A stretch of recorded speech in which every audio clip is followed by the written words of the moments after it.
Good morning students, I am Engineer Ajay. Welcome all of you in digital classes provided by Rajasthan Academy Churu for preparation of entrance exam of Sainik School, Military School, Navodaya Vidyalaya, Rai sports school and RIMC।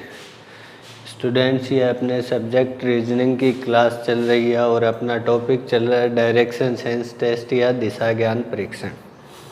तो इसी topic में अपन आगे करते हैं।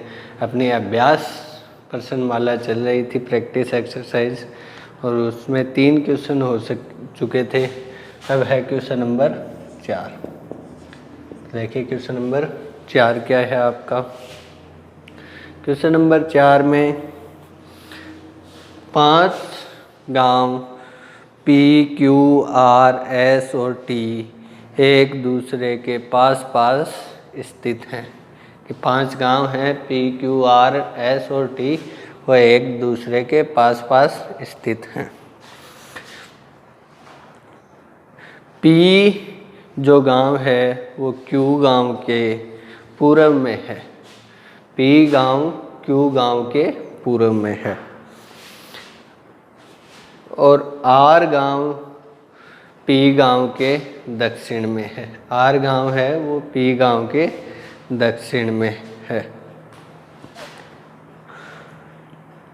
और जो T गांव है वो Q गांव के उत्तर में है।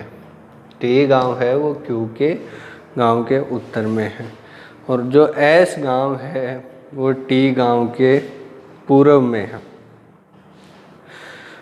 तो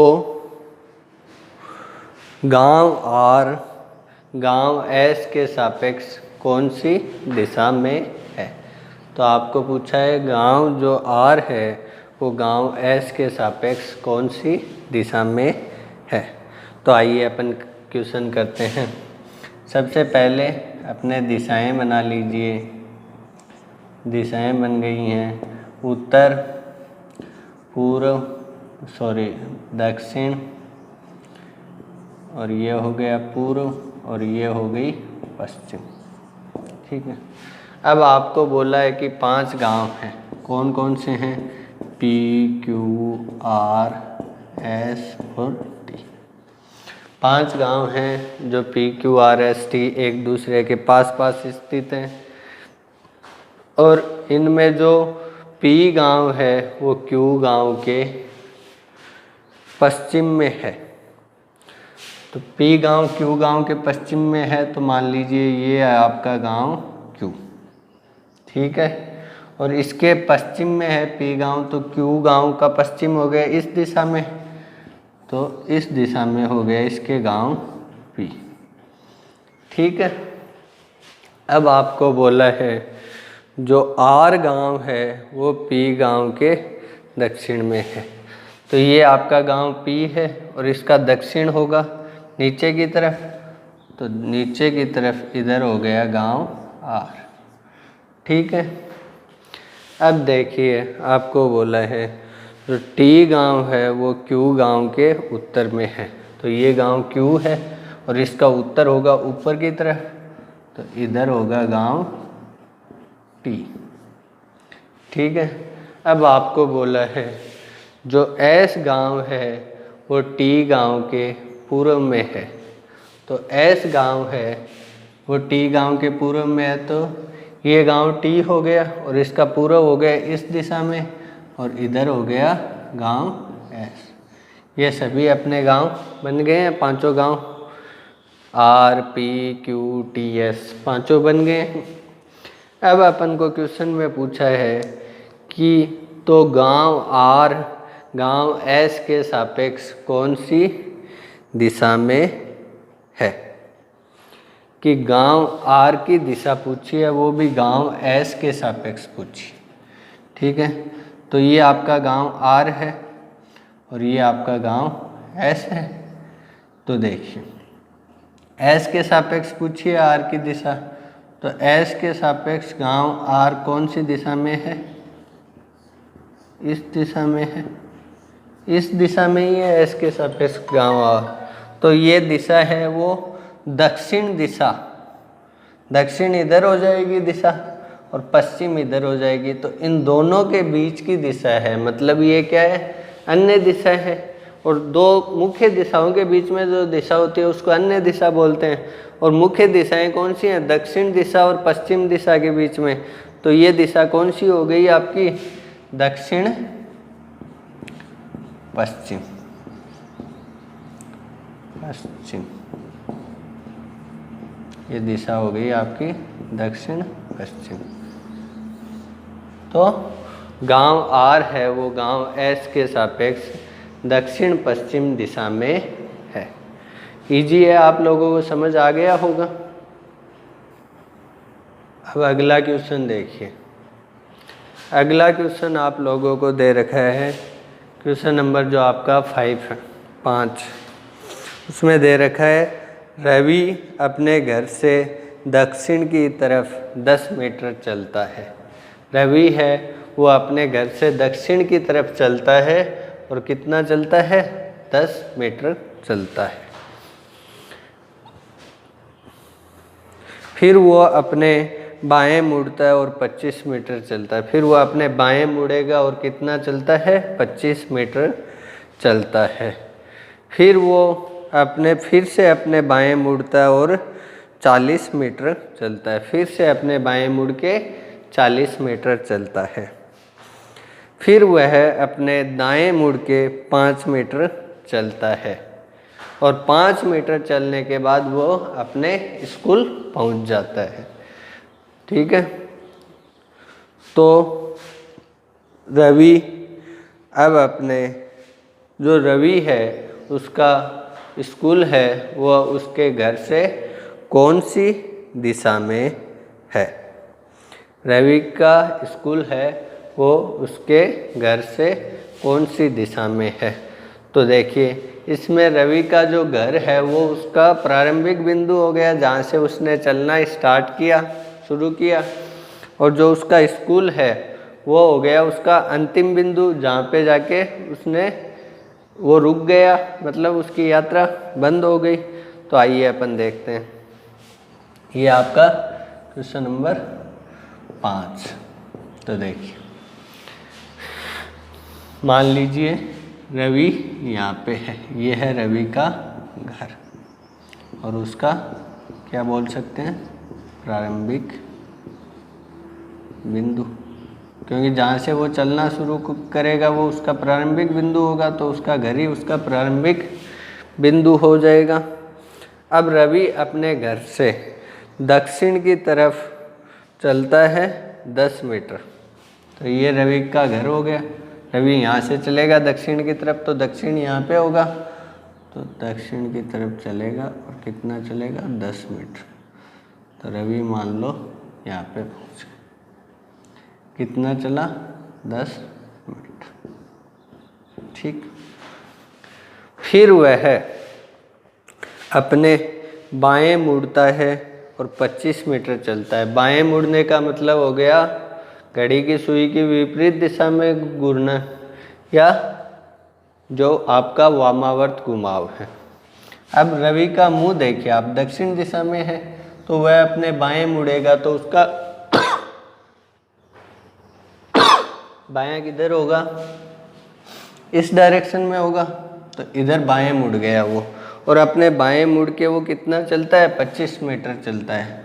तो अपने बाएं मुड़ के ये चल गया रवि, कितना चल गया, 25 मीटर चल गया। ठीक है, अब रवि पहुंच गया यहाँ पे। ठीक है, अब आगे देखिए आप। फिर रवि फिर से अपने बाएं मुड़ता है और 40 मीटर चलता है। बाएं मुड़ेगा मतलब घड़ी की सुई की विपरीत दिशा में या वामावर्त घुमाव। अब इसका मुंह है पूर्व दिशा की तरफ, तो बायां इसका ऊपर की तरफ होगा, तो इधर मुड़ेगा और रवि चलेगा 40 मीटर। 40 मीटर चलेगा तो रवि यहाँ पहुँचे। ये चल लिया रवि 40 मीटर, रवि पहुँच गया इस बिंदु पे। अब आगे बोल रहा है कि फिर रवि अपने दाएं मुड़कर 5 मीटर चलता है तो वह अपने स्कूल पहुंच जाता है। अब रवि अपने दाएं मुड़ेगा तो घड़ी की सुई की दिशा में घुमाव या दक्षिणावर्त घुमाव। तो रवि का मुंह उत्तर की तरफ है तो उसका दायां इधर होगा, तो दायां हो गया इधर, और ये चल लिया वो 5 मीटर, और 5 मीटर चल के वो इस बिंदु पे पहुंच जाता है। ये है उसका स्कूल या इसको अपन क्या बोल सकते हैं, अंतिम बिंदु, क्योंकि यहाँ पे उसकी क्या है, यात्रा खत्म हो रही है, तो ये उसका स्कूल या अंतिम बिंदु हो गया। तो ये हमने उसका चित्र बना लिया है, कोई दिक्कत नहीं है। अब देखिए हमें क्वेश्चन में क्या पूछा है कि अब रवि का जो स्कूल है वो उसके घर से कौन सी दिशा में है। मतलब रवि का जो घर है उसके सापेक्ष उसके स्कूल की दिशा है वो हमें पूछी गई है। तो ये रवि का घर है और उसका प्रारंभिक बिंदु है, ये इसका स्कूल है और अंतिम बिंदु है। अब इस घर के सापेक्ष स्कूल की दिशा पूछी गई है, तो देखिए घर के सापेक्ष स्कूल की दिशा कौन सी होगी, ये होगी, यही होगी ना। घर के सापेक्ष स्कूल की दिशा पूछी है तो ये दिशा हो गई। अब ये दिशा देखिए, ये क्या है, अन्य दिशा है, दो मुख्य दिशाओं के बीच की दिशा है, अन्य दिशा है। और मुख्य दिशाएं कौन कौन सी दिशाएं हैं, उत्तर दिशा और पूर्व दिशा के बीच की दिशा है। तो ये उत्तर दिशा हो गई, ये पूर्व दिशा हो गई, और ये क्या है, उत्तर दिशा और पूर्व दिशा के बीच की अन्य दिशा है। तो ये कौन सी दिशा हो गई, उत्तर पूर्व, उत्तर पूर्व। तो जो रवि का स्कूल है वो उसके घर के सापेक्ष कौन सी दिशा में है, उत्तर पूर्व दिशा में है। तो आप लोगों को समझ में आ गया होगा। अब अगर इसमें ऐसे पूछ लेता कि रवि का घर उसके स्कूल के सापेक्ष कौन सी दिशा में है, कि घर की दिशा पूछ लेता स्कूल के सापेक्ष, तो अब ये स्कूल हो गए, ये घर, तो फिर दिशा हो जाती ये, और ये दिशा कौन सी हो जाती, दक्षिण और पश्चिम के बीच की दिशा। दक्षिण ये हो गई और ये पश्चिम हो गई, दक्षिण और पश्चिम के बीच की दिशा कौन सी हो जाती, दक्षिण पश्चिम। तो उसका घर उसके स्कूल के सापेक्ष कौन सी दिशा में हो जाता, दक्षिण पश्चिम दिशा में हो जाता। ठीक है, तो आप लोगों को समझ में आ गया होगा। आइए अब अपन देखते हैं अगला क्वेश्चन। अगला क्वेश्चन जो अपन को दे रखा है, क्वेश्चन नंबर 6। क्वेश्चन नंबर 6 देखिए आप। क्वेश्चन नंबर 6 में हमें दे रखा है कि विजय दक्षिण की ओर 12 किलोमीटर चलता है। विजय है वो दक्षिण की ओर चलता है 12 किलोमीटर।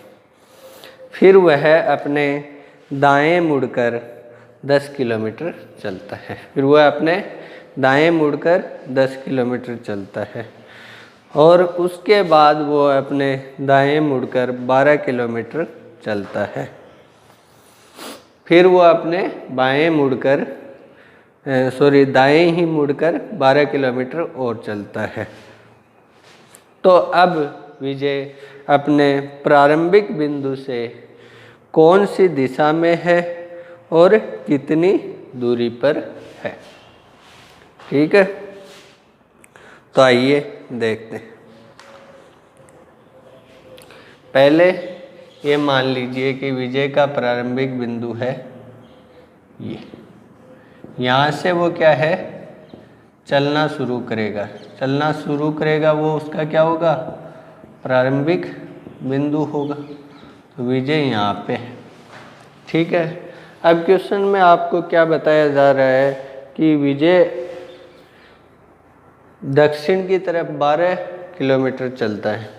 तो यहाँ पे विजय है, दक्षिण दिशा हो गई ये, इसमें देखिए, और इधर चलता है विजय, यहाँ से चलना शुरू करता है, दक्षिण की तरफ चलता है वो 12 किलोमीटर।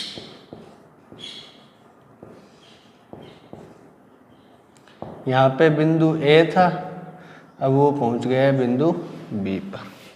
ठीक है, तो अब बिंदु बी पर यहाँ पर पहुँच गए। अब आगे आपको बोल रहा है फिर विजय अपने दाएं मुड़कर 12 किलोमीटर चलता है। सॉरी, फिर वह अपने दाएं मुड़कर 10 किलोमीटर चलता है। अब दाएं मुड़ेगा तो मतलब घड़ी की सुई की दिशा में घुमाव होगा, दक्षिणावर्त घुमाव होगा। अब उसका मुंह है दक्षिण की तरफ, तो उसका दायां होगा इस दिशा में, तो फिर वो अपने दाएं मुड़ेगा और चलेगा 10 किलोमीटर। तो ये चल लिया वो 10 किलोमीटर और वो पहुंच गया बिंदु सी पर। ठीक है।